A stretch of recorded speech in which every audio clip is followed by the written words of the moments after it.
हजरत तड़प रहे थे हाज़री मदीना के लिए, अपने साहबजादे और अपने भाई को हरमैन तय्यबैन के लिए रवाना किया, मगर दिल बेचैन था।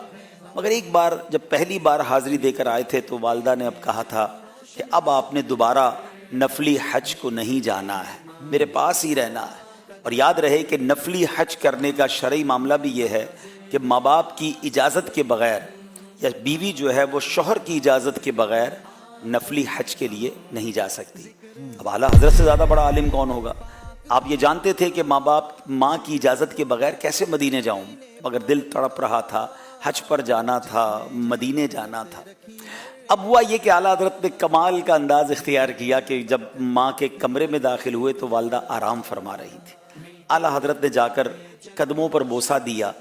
माँ आपसे प्यार बड़ा करती थी। वो कहने लगी खैरियत तो है, कैसे आना हुआ। कुछ थोड़ा सा उनको फील हुआ कि देयर इज़ समथिंग स्पेशल, कोई बड़ी बात है। तो आला हज़रत ने कहा कि हुजूर हज की इजाज़त अता फरमा दीजिए। और माँ ने एक लफ्ज़ में कैसे इजाज़त अता फरमाई, फरमाया खुदा हाफिज़। वाह वाह वाह। बस और क्या दीवाने को चाहिए था, माँ की इजाज़त मिल गई। दिल तो पहले ही तड़प रहा था। अब सैयदी आला हज़रत इमाम अहले सुन्नत जो है वो झूमते हुए तड़पते हुए इश्क व मस्ती के आलम में सफ़र पर रवाना हुए। और हज तो किया मगर दिल की तमन्ना ये थी, उनके तुफ़ैल हज भी खुदा ने करा दिए, उनके तुफ़ैल हज भी खुदा ने करा दिए। असले मुराद हाज़री उस पाक दर की है। मदीने पहुँचे तो अब दिल में तमन्ना ये थी कि नबी पाक अलैहिस्सलाम का सर की आंखों से, जागती आंखों से दीदार करना है। दुरूद पाक पढ़ते रहे, सुनहरी जालियों की सामने खड़े होकर आंसू बहाते रहे, अश्क बहाते रहे। मगर कभी कभी कहते ना, आशिक को आजमाया जाता है, किसी को देकर आजमाया जाता है, किसी को रोक के आजमाया जाता है, किसी को बुला के आजमाया जाता है, किसी को रोक के आजमाया जाता है। किसी को फैज़े बिलाली मिलता है, किसी को फैज़े उवैसी मिलता है। तो बहरहाल सारी रात दुरूद पाक, आंसू हैं, इल्तिजाएं हैं, मगर दीदार ना हुआ। मगर आला हज़रत को अर्ज़ करने का सलीका आता है। क्या कमाल का कसीदा लिखा।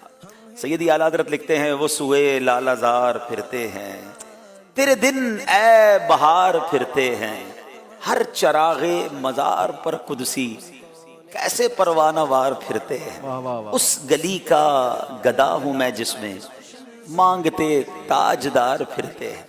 हाय गाफिल वो क्या जगह है जहां 5 जाते हैं 4 फिरते हैं। लिखते लिखते अब आखिर में मक्ते में ऐसी इनकिसारी की, ऐसी तड़प कर इल्तिजा की कि कोई क्यों पूछे तेरी बात रजा, तुझसे कुत्ते 1000 फिरते हैं। यानी अपनी कम मायगी का इजहार, आजजी का इजहार नबी पाक की बारगाह में किया। और नाजरीन आपको जानकर खुशी होगी कि फिर उस आशिक को नवाजा गया। तो कैसा नवाजा गया कि नबी पाक अलैहिस्सलाम ने आला हजरत को बेदारी के आलम में अपना दीदार अता फरमाया। ख्वाब में तो दीदार होता है, वो भी बड़ी करम नवाजी है, मगर सैयदी आला हजरत ने जागती आंखों से सरकार दो आलम अलैहिस्सलाम का दीदार किया। और अपने एक और कलाम में उस दीदार का जिक्र किस तरह किया, याद में जिसकी नहीं होशे तनो जा हमको, याद में जिसकी नहीं होश तनो जा हमको, फिर दिखा दे वो रुख ए महरे फरोजा हमको। तो क्या बात है, कुछ लोग इस अंदाज से जाते हैं, इस तड़प के साथ जाते हैं। दुनिया भर से हाजी मक्के मदीने जा रहे हैं, ज़रूर जाइए मगर अदब के साथ जाइए, रिक्कते कल्बी के साथ जाइए।